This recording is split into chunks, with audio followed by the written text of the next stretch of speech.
اللہ نے مجھے 3 بیٹیوں اور ایک بیٹے سے نوازا تھا۔ میری آخری بیٹی بے حد بدصورت تھی۔ حقیقت تو یہی تھی کہ میرا تو دل اسے اٹھانے یا بلانے کو بھی نہیں چاہتا تھا۔ اس کی پرورش بھی میرے ملازمین نہیں کرتی تھی۔ ایک دفعہ وہ بہت چھوٹی تھی کہ سیڑھیوں سے گر پڑی۔ اس کی طرف کسی نے بھی توجہ نہ دی، بلکہ میری باقی اولاد ساری کی ساری اپنے کاموں میں مصروف رہی۔ وہ اکیلے ہی کافی دیر تک روتی رہی۔ جب رو رو کر تھک گئی تو خود ہی اٹھ کر کھڑی ہوئی اور آنسو پونچھتے ہوئے اندر کمرے میں چلی گئی۔ میں یہ سارا کچھ خود اپنی آنکھوں سے دیکھ رہی تھی۔ میرے دل میں ایک دفعہ بھی یہ خیال ہی نہیں آیا کہ میری بچی ہے، اسے بھی میں نے ہی پیدا کیا ہوا ہے، میں کچھ تو اس کا بھی خیال کروں۔ بلکہ میں تو ایک ماں ہوتے ہوئے بھی ایسے انجان بنی رہی کہ ذرا بھی اس کی جانب توجہ نہیں دی۔ وقت گزرتا گیا اور میری ساری اولادیں جوان ہو گئیں۔ میری اولادیں جیسے ہی پڑھائی سے فارغ ہوئیں تو ان کے رشتے آنا شروع ہو گئے اور ایک ایک کر کے سب کی شادی ہو گئی، سوائے بدصورت بیٹی اور بیٹے کے۔ میری بیٹیاں اپنے گھروں میں راج کر رہی تھیں اور اب اس چھوٹی کی شادی کی فکر مجھے دن رات اندر سے کسی دیمک کی طرح کھا رہی تھی۔ کئی دفعہ میں نے اس کے ابا سے بات کی کہ آپ کوشش کریں کہ اس کا کہیں خاندان میں ہی رشتہ ہو جائے۔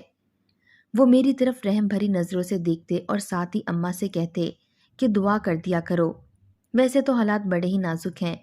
میں اپنے لیے دنیا کی بات سمجھ چکی تھی، اس لیے زیادہ بحث ہی نہیں کی، کیونکہ میں جانتی تھی کہ آج کل لوگوں کے معیار کس قدر اونچے ہو گئے ہیں۔ ایک دن میرے محلے کی ایک عورت ہمارے گھر میں آئی اور کہنے لگی، اس کے پاس ایک بڑا ہی اچھا رشتہ ہے، اگر ہم لوگ کرنا چاہیں تو لڑکا ہے تو معذور، لیکن اس کا باپ اچھا خاصا کما لیتا ہے۔ اگر تم لوگ کرنا چاہو تو میں کل ہی لوگوں کو یہاں بلا لیتی ہوں۔ میں بھلا کیوں انکار کرتی؟ میں نے اس رشتے کروانے والی سے کہا کہ ٹھیک ہے، بلا لو۔ اگلے ہی دن وہ لوگ ہمارے گھر آ گئے۔ لڑکا بھی ساتھ تھا، بے حد خوبصورت اور حسین لڑکا تھا، سوائے اس بات کے کہ وہ دونوں ٹانگوں سے معذور تھا۔ ہمیں تو لڑکا بڑا ہی پسند آیا، لیکن دل میں وہی ڈر تھا کہ کہیں یہ بھی باقی رشتوں کی طرح انکار کر کے نہ چلے جائیں۔ بس پھر وہی ہوا جس کا ڈر تھا۔ جیسے ہی میری بیٹی لوگوں کے سامنے آئی تو وہ غصے میں ایک دم سے اٹھ کھڑا ہوا، اپنی بساکھیوں کے سہارے، اور نہایت غصے میں کہنے لگا کہ آپ لوگوں کے پاس ایک یہی لڑکی رہ گئی تھی میری شادی کے لیے۔ ہم سب بڑے ہی پریشان ہوئے کہ اگر ایک معذور انسان نے یہ ظلم کیا ہے تو باقی کیا کریں گے جو بالکل ٹھیک ہوں گے۔ انہی سوچوں سے میرا بلڈ پریشر بڑھنا شروع ہو گیا اور میں مریضہ بن کر رہ گئی۔ میرے شوہر تو کہنے لگے کہ اگر شادی نہیں بھی ہوگی تو کیا مسئلہ ہے، کچھ لڑکیاں جو کہ خود شادی نہیں کرتی، کیا ان کا کوئی مستقبل نہیں ہوتا؟ میں اپنے شوہر کی طرف بھی دیکھتی، لیکن وہ تو اخبار پڑھنے میں اتنا مگن ہوتے تھے کہ میں پھر دوبارہ بات ہی نہیں کرتی تھی۔ ایک دن سائمہ، میری سب سے بدصورت، جس سے میں نفرت بھی انتہا کی کرتی تھی، میرے پاس آئی اور کہنے لگی کہ میں آگے پڑھنا چاہتی ہوں۔ میری ساری بیٹیوں نے بس میٹرک تک ہی پڑھا تھا، لیکن اس نے تو بی اے بھی کر لیا تھا۔ لیکن اب وہ پھر سے اپنے باپ کے سامنے کھڑی تھی کہ مجھے مزید پڑھنے کی اجازت دے دیں، لیکن میں نے ان نئے شگوفوں سے مکمل طور پر منع کر دیا۔ میں مایوسی کے عالم میں واپس اپنے کمرے میں چلی گئی۔ آج کل میرے بیٹے پر امریکہ جانے کا بھوت بے حد سوار تھا۔ وہ کسی بھی طریقے سے امریکہ جانا چاہتا تھا۔ ایک دن اپنے بابا سے کہنے لگا کہ میں نے امریکہ جانا ہے، یہاں کچھ بھی نہیں ہے۔ وہ دادی کا بے حد لاڈلا تھا، اس لیے دادی نے بنا کچھ سوچے سمجھے اسے ایک ہی منٹ میں اجازت دے دی تھی۔ روپے پیسے کی تو پہلے سے کوئی کمی نہیں تھی، تو پھر اس نے براہ راست ہی یہ فرمائش کر دی تھی۔ اس لیے میں نے خوب احتجاج کیا، لیکن میرے احتجاج سے کیا ہوتا، اس نے جلدی سے ساری تیاری مکمل کی اور میرا پیارا بیٹا ارشد ایک ہفتے کے اندر اندر ہی امریکہ چلا گیا۔ میں اس کی جدائی میں بے حد پریشان اور اداس رہنے لگی کہ ایک دن میری طبیعت کچھ بگڑ گئی تو میری چھوٹی بیٹی نے میری بڑی خدمت کی، لیکن میں نے اسے منہ نہ لگایا۔ کچھ دنوں تک میری طبیعت کچھ بہتر ہوئی تو ایک رشتے کروانے والی کی ایک دفعہ پھر میں پیچھے پڑ گئی۔ اس نے ہمارے گھر کو دیکھا، کیونکہ جب سے ارشد امریکہ گیا تھا گھر میں دولت کی مزید ریل پیل ہو گئی تھی۔ اس رشتے والے کے سامنے میں نے ہاتھ جوڑ دیے اور کہا کہ اس کی شادی کہیں بھی کروا دو، میں تمہیں ڈھیروں پیسے دوں گی۔ وہ مجھے تسلیاں دیتے ہوئے چلی گئی۔ کچھ ہی دیر بعد میری ساس بھی اپنے کمرے سے باہر نکل آئیں اور مجھے تسلیاں دینے لگیں۔ میں نے ان سے کہا کہ اماں آپ ہی کوئی وظیفہ بتائیں یا پھر کریں کہ اس سے ہم سب کی جان چھوٹ جائے۔ اماں نے ایک دم سے میرے لفظوں پر غور کرتے ہوئے انہیں دہرایا اور ساتھ ہی یہ کہا کہ سریا، اتنی بھی نفرت ٹھیک نہیں۔ میں نے اماں کی آنکھوں میں کچھ اداسی دیکھی تو ان سے پوچھنے لگی کہ کیا بات ہے، آپ ایک دم سے اتنی سنجیدہ کیوں ہو جاتی ہیں؟ وہ میری بات کو سنے بنا ہی یا پھر جواب دیے بنا ہی آگے کی طرف بڑھ جاتیں اور ساتھ ہی یہ کہتیں کہ نہ جانے کیوں مجھے ایسا لگتا ہے کہ کچھ بہت ہی برا ہونے والا ہے۔ میرا دل بڑے ہی زوروں سے کانپتا اور میں یہی سوچتی کہ بھلا ایسا بھی کیا برا ہونے والا ہے۔ میری کئی دفعہ پوچھنے پر بھی وہ کچھ بھی نہیں بتاتیں، بس خاموشی کا لبادہ اوڑے کئی دن تک کمرے سے باہر ہی نہ نکلتیں۔ میں ان کے پیچھے ہی گئی تو وہ ایک صندوق کھول کر بیٹھی ہوتیں، پھر کچھ یاد آنے پر جلدی سے اٹھتیں اور پھر دروازے کی کنڈی جلدی سے لگاتیں، پھر آس پاس دیکھتیں اور اس صندوق کو دھیرے دھیرے کھولتے ہوئے اس میں سے ایک بڑا سا پیکٹ نکالتیں اور پھر ان کو چومنا شروع کر دیتیں۔ میں نے بہت دفعہ دیکھنے کی کوشش بھی کی اور بہت زیادہ اپنے میاں سے بھی پوچھا، وہ بھی کوئی اور ہی بات شروع کر کے بیٹھ جاتے۔ کھوج تو بہت ہی لگاتی لیکن مجھے کچھ بھی سمجھ میں نہیں آتا تھا۔ میری 2 بڑی نندیں بھی تھیں جو کہ دوسرے شہروں میں رہتی تھیں۔ وہ بڑی دیر کے بعد چکر لگایا کرتی تھیں۔ اس دفعہ جب اماں کی حالت سنبھل ہی نہیں رہی تھی تو میں نے ارشد کے بابا سے کہہ کر ان کو یہاں اپنے ہاں بلا لیا۔ جس رات وہ دونوں گھر آئیں، ارشد کے بابا کی اچانک کی طبیعت خراب ہو گئی اور وہ ایک دم سے ہمیں چھوڑ کر اس دنیا سے چلے گئے۔ یہ سب کچھ اس قدر اچانک ہوا کہ میں تو کافی دنوں تک اس صدمے سے باہر ہی نہیں نکلی۔ جب وہ آخری وقت پر تھے تو اماں سے کہنے لگے کہ اسے کہنا مجھے معاف کر دے کیونکہ میں نے بھی اسے آج تک سکھ دینے کی کوئی کوشش نہیں کی۔ ارشد بھی آیا اور پھر وہ واپس چلا گیا۔ میری دونوں نندیں ہر وقت اماں کے پاس ہی بیٹھی رہتیں۔ جب اماں کی طبیعت خراب ہوتی تو وہ ایک ہی بات کہتیں کہ آپ نے ایک دفعہ پھر سے ماضی کو گلے لگا لیا ہے، اسی لیے تو طبیعت اتنی خراب ہو رہی ہے۔ اماں جی نے بیٹے کی موت کا بھی بہت اثر لیا تھا، لیکن ان کا وہ صندوق ان کی زندگی کا بہت بڑا حاصل تھا۔ ماضی میں ایسا کیا تھا میں سوچتی ہی رہتی، لیکن مجھے کوئی کچھ بھی نہیں بتاتا۔ میری نندیں آئی ہوئی تھیں، میں چاہتی تھی کہ ان کی موجودگی میں ہی سائمہ کے فرض سے فارغ ہو جاؤں۔ جس رشتے والے سے میں نے یہ بات کی ہوئی تھی اس نے آج شام کو آنا تھا۔ جیسے ہی وہ گھر میں آئیں تو کچھ دیر تک بولی نہیں۔ میں سمجھ گئی کہ ابھی بھی بات نہیں بنی ہے، اس لیے اس قدر چپ ہیں۔ میرے اصرار پر اس نے یہ بتایا کہ باجی ایسا رشتہ لائی ہوں کہ آپ بھی دنگ رہ جائیں گی۔ میں نے کوئی توجہ ہی نہیں دی، سب کچھ میری بڑی نند نے ہی طے کیا۔ کہنے لگی کہ وہ لوگ کل آئیں گے اور آپ کو پھر بتائیں گے، اور میں نے کچھ اچھے کھانے بنا لیے۔ لڑکا اس قدر حسین اور دولت مند تھا کہ میں نے رشتے کروانے والی سے کہا کہ تم کس کا رشتہ لے آئی ہو، تو وہ کہنے لگی کہ باجی نہ جانے یہ لوگ کیوں اتنے بضد تھے کہ ہمیں آج ہی اسی جگہ پر لے کر چلو۔ لڑکے کی ماں نہیں آئی کیونکہ وہ شرعی پردہ کرتی تھی۔ ایک لڑکا آیا اور اس کے ساتھ اس کی ایک پھپھو آئی تھی۔ جیسے ہی بیٹی ان کے سامنے گئی تو لڑکے نے اٹھ کر تعظیم سے استقبال کیا اور وہ اسے ایک ہی نظر میں پسند کر چکا تھا۔ میں تو اس قدر حیران تھی کہ میری سوچ ہی۔ خیر ہم لوگ بھی ان کے گھر گئے۔ میری بیٹی کی ہونے والی ساس سامنے آئی کچھ ہی دیر کے لیے اور وہ بھی مکمل پردے میں۔ ہم لوگ بڑے ہی حیران ہو رہے تھے کہ اس قدر امیر گھر میں میری بیٹی جا رہی ہے، یہ لوگ رشتہ کیوں کر رہے ہیں؟ لڑکے والوں کو شادی کی جلدی تھی، اس لیے ایک ماہ کے اندر اندر شادی کر دی گئی۔ میری اس کالی کلوٹی اور بدصورت بیٹی کے لیے ایسا رشتہ کسی بھی نعمت سے کم نہیں تھا۔ ہم نے اس کی شادی کی اور پھر کبھی بھی پلٹ کر خبر نہ لی۔ اب تو مجھے بس اپنے بیٹے کی شادی کرنی تھی، جیسا کہ ہر ماں کی خواہش ہوتی ہے کہ وہ جلد از جلد اپنے بیٹے کے سر پر سہرا دیکھے، لیکن میرا بیٹا تو اس طرف آتا ہی نہیں تھا۔ میں نے جب جذباتی بلیک میلنگ شروع کی تو وہ بھی آگے سے کہنے لگا اگر کسی نے مجھے بہت زیادہ تنگ کیا تو وہ یہ دنیا ہی چھوڑ دے گا۔ آخر کار مجھے ہی ہتھیار ڈالنے پڑے۔ گھر میں گہرا سناٹا تھا۔ اماں اپنے کمرے میں ہوتی تھیں۔ ایک دن میری بڑی بیٹی گھر آئی اور کہنے لگی کہ امی ہم سب لوگ باہر کے ملک جا رہے ہیں۔ یہ سن کر تو میرے پیر ہی زمین پر نہیں لگ رہے تھے۔ ڈھیروں دعاؤں کے ساتھ میں نے بیٹی کو رخصت کیا۔ میری بیٹیاں بڑے ہی اچھے گھروں میں گئی تھیں، سب کی خبر گیری کرتے تھے۔ کہ کہیں لوگ ہماری بچیوں کے ساتھ کچھ اونچ نیچ ہی نہ کرتے ہوں۔ داماد بھی اپنے سسرال سے بہت ہی زیادہ ڈرتے تھے۔ میری بڑی بیٹی اپنے شوہر اور 2 بچوں کے ساتھ امریکہ جا رہی تھی۔ اس کی فلائٹ اسلام آباد سے تھی۔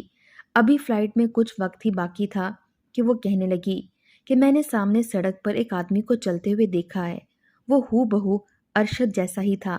پہلے تو میں یہی سمجھی کہ یہ کوئی اور ہے، لیکن جب میرے بچے ماموں ماموں کہہ کر پکارنے لگے تو میں نے بھی توجہ دی۔ وہ واقعی ارشد تھا، لیکن یہ کیسے ممکن تھا کیونکہ ارشد تو امریکہ میں ہوتا تھا۔ جیسے ہی میں نے یہ سب سنا تو فوراً سے اماں کو بتایا اور وہ کہنے لگیں کہ وہم ہے اور کچھ بھی نہیں۔ میری بیٹی کہنے لگی کہ میں نے یہاں ابھی کچھ دیر پہلے ہی ارشد کو ایک لڑکی کے ساتھ آتے ہوئے دیکھا ہے، اور سب سے بڑھ کر کے اس لڑکی نے ایک چھوٹے سے بچے کو بھی اٹھایا ہوا تھا۔ یہ سب سن کر میرا داماد ہنسنے لگا اور کہنے لگا کہ امریکہ جانے کی خوشی میں تمہیں ہر طرف وہ سب کچھ نظر آتا ہے جو کہ یہاں ہے ہی نہیں۔ وہ اسی بات پر ہنستے ہوئے آگے کی طرف نکل گئے۔ میری بیٹی اور داماد اپنے بچوں کے ساتھ امریکہ میں پہنچ چکے تھے۔ ایک ہوٹل میں کمرہ بک تھا۔ وہ تو جاتے ہی سب بےحد تھک گئے تھے، اس لیے آرام کی غرض سے جلدی سو گئے۔ جب سو کر اٹھے تو کافی تازہ دم تھے۔ میرا داماد کہنے لگا کہ کچھ دیر کے لیے باہر جاتے ہیں۔ میرے ایک دوست نے مجھے گاڑی ابھی کچھ دیر پہلے بھجوائی ہے، پھر اس کے بعد ارشد سے بات کرتا ہوں۔ میرے داماد نے ارشد کو فون کیا تو اس نے بتایا کہ میں ابھی آفس میں ہوں، کچھ ہی دیر تک واپس آ کر آپ سب سے ملتا ہوں۔ اب کچھ میری بیٹی کو بھی سکون ہو چکا تھا کہ اس کا بھائی یہیں پر ہے امریکہ میں۔ کچھ دیر کے بعد ہم لوگ گھر سے باہر نکلے تو ارشد ہمیں باہر ہی ملنے کے لیے آ گیا۔ میری بیٹی کہنے لگی کہ جب ارشد ہمیں ملا تو میں نے اسے بڑے ہی غور سے دیکھا تو میں ایک دم سے اچھل پڑی کہ اس نے وہی سوٹ پہن رکھا تھا جو کہ پاکستان میں پہنا ہوا تھا۔ میں واقعی کچھ پریشان تو ہوئی۔ میری بیٹی نے جب پاکستان فون کیا تو مجھے سب کچھ بتا دیا۔ میں نے اسے سمجھایا کہ تم انجوائے کرنے گئی ہو وہ کرو۔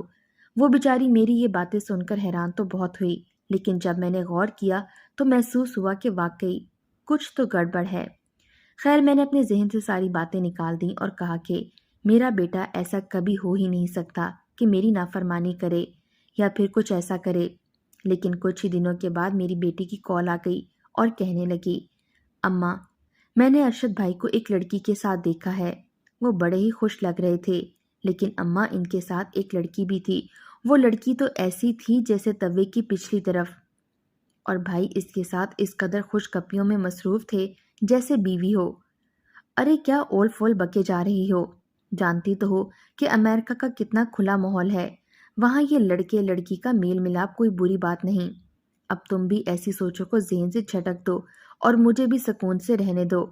میری اس بات کا واقعی اس پر بہت گہرا اثر ہوا کہ کافی دنوں تک پھر کوئی ایسی کال نہیں آئی۔ ادھر میں نے بھی شکر ادا کیا، لیکن ایک بات ہمیشہ ہی مجھے تنگ کرتی تھی کہ ارشد شادی کے نام سے اتنا چڑھتا کیوں ہے؟ کہیں کوئی واقعی اسے پسند تو نہیں؟ یہ سوچتے ہوئے بھاگم بھاگ اماں کے کمرے میں گئی کہ اسے جا کر بات کرتی ہوں۔ جیسے ہی میں کمرے میں داخل ہونے لگی میرے قدم وہیں پر تھم گئے۔ تم واپس آ جاؤ، بس ایک دفعہ میرے دل کو کچھ سکون دے دو۔ 45 سال بیت گئے ہیں تمہاری صورت کو ترستے ہوئے، صرف ایک دفعہ مجھے آ کر مل جاؤ، بس ایک دفعہ۔ اور ساتھ میں ہی اماں کے آنسو بہتے جا رہے تھے۔ وہ ٹیشو سے بار بار آنکھیں صاف کرتی تھیں۔ یہ سب مجھ سے برداشت ہی نہیں ہوا اور میں جلدی سے کمرے میں گئی۔ جیسے ہی انہوں نے مجھے دیکھا تو فون کو ایک طرف رکھ دیا اور کہنے لگی، تم یہاں کیا کر رہی ہو؟ اماں جی آپ کیوں رو رہی ہیں؟ میں نے بے ساختہ پوچھا۔ ارشد یاد آ رہا ہے، کب سے گیا ہوا ہے، پلٹ کر نہیں آ رہا۔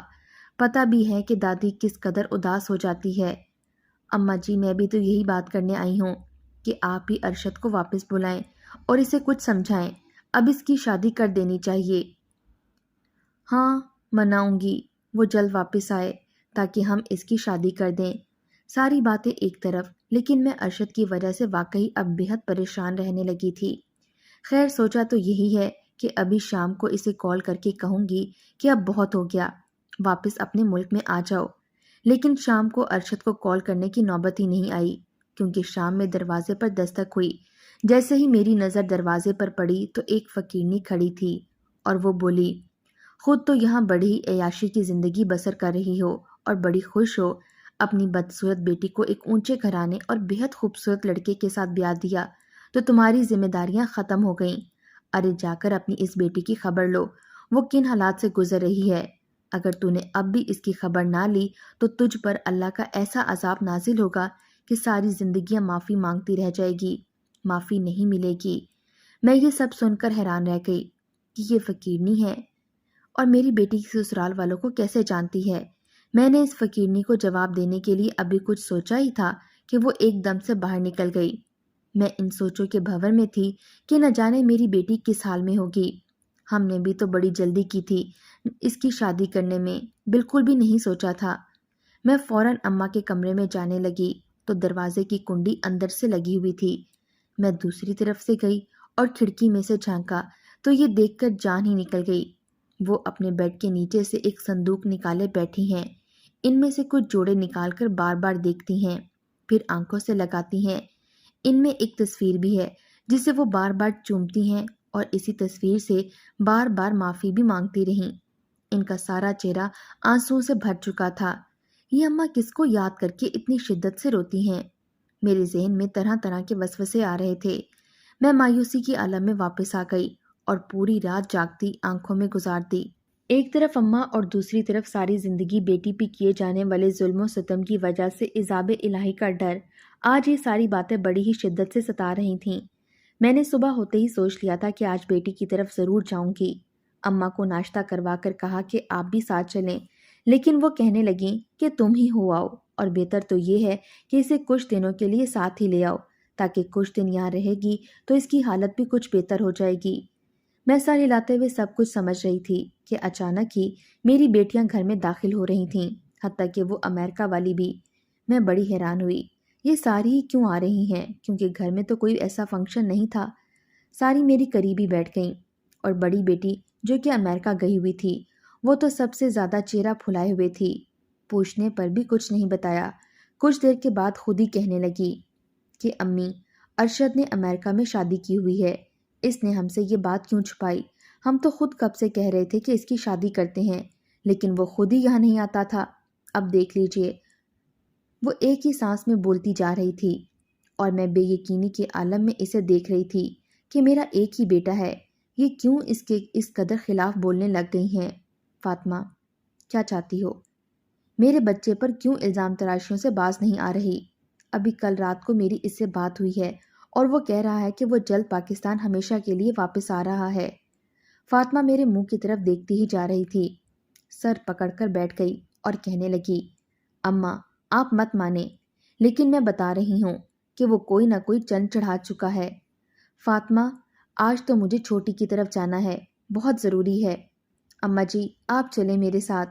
اماں ایک دم سے تیار ہو گئی تھیں، گاڑی میں چھوٹی کی جانب جا رہے تھے۔ اماں ہمیشہ کی طرح آج بالکل بھی نہیں بول رہی تھیں، بلکہ پورا راستہ ہی خاموش رہیں۔ تقریباً 1 گھنٹے کی مسافت پر ہم لوگ اس کے گھر کے بالکل سامنے تھے۔ اماں جی پہلی دفعہ پوتی کے سسرال میں آئی تھیں۔ ایسی شان و شوکت والا بنگلہ ہمارے پورے خاندان میں کسی کا بھی نہیں تھا۔ ہم دونوں کو گارڈز نے بتایا کہ گھر میں اس وقت صرف چھوٹی بیگم ہے، باقی لوگ کچھ دیر تک آئیں گے۔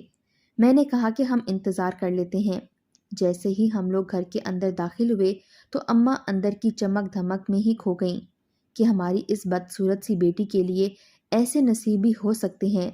ہم لوگ روم میں بیٹھے ہوئے تھے کہ اچانک ہی اماں کی نظر دائیں طرف والی دیوار پر لگی ایک واجبی سی شکل و صورت والی خاتون کی تصویر پر جا رکی۔ اسے دیکھتے ہی اماں کے چہرے کے رنگ بدلنے لگے۔ وہ کہنے لگی کہ گھر چلو، میری طبیعت بہت خراب ہے۔ اماں جی اب بیٹی سے تو مل لیں، لیکن اماں کی ایک ہی رٹ تھی کہ یہاں نہیں بیٹھ سکتے۔ ایک خاتون اندرونی کمرے میں سے باہر نکلی، لیکن وہ مکمل پردے میں تھیں اور چہرہ بھی ڈھانپا ہوا تھا۔ پہلے ہمیں سلام کیا، پھر حال احوال پوچھنے کے بعد بہو کو آواز دی۔ جیسے ہی ایک آواز دی، میری بیٹی کسی رانی کی طرح کمرے میں داخل ہوئی۔ میں اس کا لباس اور چہرے کو دیکھ کر دنگ رہ گئی تھی کہ کہیں سے بھی نہیں لگتا تھا کہ یہ میری وہی بیٹی ہے جس کی نفرت میں ہم سب نے زمین آسمان ایک کر دیے تھے۔ اماں جلد از جلد وہاں سے جانا چاہتی تھیں، لیکن وہ نقاب پوش بی بی بولیں کہ اماں جی اتنی جلدی بھی کیا ہے، آئی ہیں پھر کچھ دیر تک باقی گھر والے بھی آ جائیں گے۔ ان سے مل کر ہی جائیے گا۔ میرا تو بالکل بھی دل نہیں کر رہا تھا کہ میں یہاں سے اٹھوں۔ اپنی بیٹی کو خوش و خرم دیکھتے ہوئے ہماری بہت ہی خدمت کی گئی۔ ادھر ادھر کی باتیں ہوتی رہیں کہ نقاب پوش بی بی کہنے لگیں، آپ کا بہت شکریہ کہ آپ نے ہمیں ہیرے جیسی بہو دی۔ یہ اس قدر اچھی ہے کہ میں سجدہ شکر میں پڑی رہتی ہوں۔ میں شرم سے پانی پانی ہو رہی تھی کہ کیا میں واقعی اس کی ماں ہوں جو کبھی بھی اس کو گلے سے لگایا ہی نہیں۔ ہم لوگ بیٹھے باتیں کر رہے تھے کہ دروازے میں سے ایک لڑکی داخل ہوئی۔ لڑکی کی گود میں ایک بچہ بھی تھا جو کہ اس قدر کالا اور بدصورت تھا، لیکن اس کو دیکھتے ہی وہ نقاب پوش اٹھیں اور اسے گود میں لیتے ہوئے صدقے واری جاتی رہیں۔ میں نے تو منہ ہی دوسری طرف کر لیا کہ بھلا ایسے بچے کو بھی کوئی گود لے سکتا ہے۔ وہ نقاب پوش میری طرف ہی دیکھ رہی تھیں، ایک دم سے اٹھیں اور اس بچے کو میری گود میں ڈال دیا۔ میں یوں اچھلی جیسے کوئی سانپ میری گود میں گر گیا ہو۔ ارے بہن کیا ہوا؟ اپنے خون سے کون بیزار ہوتا ہے؟ میرے پیروں تلے سے زمین ہی نکل گئی کہ میری بیٹی 3 ماہ میں کیسے ماں بن سکتی ہے۔ اللہ مجھے بھی انشاءاللہ دادی بنائے گا، لیکن فی الحال تو آپ دادی بن چکی ہیں۔ یہ آپ کیا کہہ رہی ہیں؟ مجھے ایک دم سے غصہ آنے لگا۔ امی جان، یہ آپ کا ہی خون ہے، مطلب کہ آپ کا پوتا۔ میں نے پیچھے مڑ کر دیکھا تو ارشد کھڑا تھا۔ میرے پیروں تلے سے زمین ہی نکل گئی۔ میں آگے بڑھی تاکہ اس سے پوچھوں کہ تم نے یہیں منہ کالا کرنا تھا۔ جیسے ہی میں آگے بڑھی، اس نقاب پوش نے پردہ اوپر اٹھا دیا۔ اماں اسے دیکھ کر ایک دم سے سکتے میں آ گئی۔ میری تو سمجھ میں ہی کچھ نہیں آ رہا تھا کہ یہ سب کچھ کیا ہے۔ اماں جی، یہ سب کیا ہو رہا ہے؟ مجھے بھی تو کچھ بتائیں۔ اسی اثنا میں میری چھوٹی بیٹی آگے بڑھی اور کہنے لگی، امی میں تو چھوٹی پھپھو کی ہی بہو بنی ہوں۔ اماں جی یہ سب سن کر صوفے پر ہی گر گئیں۔ وہ کچھ بھی بولنے کے قابل ہی نہیں رہیں۔ ایک دم سے یہ سب سنتے ہی وہ ماضی کے کھلے دریچوں میں چلی گئی تھیں۔ کئی سال پہلے فاخرہ پیدا ہوئی۔ میری پوری اولادوں میں سے یہ سب سے زیادہ بدصورت تھی، انتہائی کالی کلوٹی اور نقش بھی واجبی سے۔ ایسی بدصورت لڑکی مجھے کسی بھی صورت میں قبول نہیں تھی۔ ہمارے ڈرائیور کی کوئی اولاد نہیں تھی۔ اس نے جب دیکھا کہ ہم اپنی اس بیٹی کے ساتھ برا سلوک کرتے ہیں، اس نے مجھ سے فاخرہ کو مانگ لیا اور اپنی بیٹی بنا لیا۔ بس پھر ہمارا اس ڈرائیور سے کبھی رابطہ نہیں ہوا۔ پھر میں نے رابطہ کیا اپنی اس پھپھو سے۔ وہ یوں کہ میری بیوی میرے ساتھ یونیورسٹی میں پڑھتی تھی، مجھے بے حد اچھی لگتی تھی، کیونکہ دل تو کسی پر بھی آ سکتا ہے۔ بس میرا دل بھی آ گیا۔ پھر میں دادی کا بے حد لاڈلا ہونے کی وجہ سے ان کے کمرے میں موجود تمام اشیاء سے باخبر تھا۔ ایک دن میں نے صندوق میں تمام تصویریں اور کپڑے دیکھ لیے تھے، لیکن ہمارے گھر میں تو خوبصورتی کو ہی ترجیح دی جاتی تھی۔ اس لیے مجھے علم تھا کہ دنیا ادھر سے ادھر ہو جائے، آپ لوگ کبھی بھی نہیں مانیں گے۔ اس لیے میں نے اس لڑکی سے شادی کر لی، چھپ کر نہیں بلکہ اپنی پھپھو کی مرضی سے۔ آپ لوگوں نے اس قدر ظلم کیا تھا۔ اتنے برس قبل دادی خوبصورتی کا معیار آپ نے محض گورے رنگ کو ہی بنا لیا۔ آپ نے کیا کبھی بھی پھپھو کا دل نہیں دیکھا؟ پھر جب میں نے شادی کر لی تو ہی چھوٹی کے لیے پھپھو نے مجھ سے بات کی۔ میں نے اس رشتے والی کو آپ کی طرف بھیجا اور یوں چھوٹی ایک بہترین ہمسفر کے ساتھ آج بہترین زندگی گزار رہی ہے، اور میں بھی۔ میری نند اور اماں ایک دوسرے سے لپٹ گئیں اور نہ جانے کتنی ہی دیر روتی رہیں کہ برسوں کے بعد ان کا ملن ہو رہا تھا۔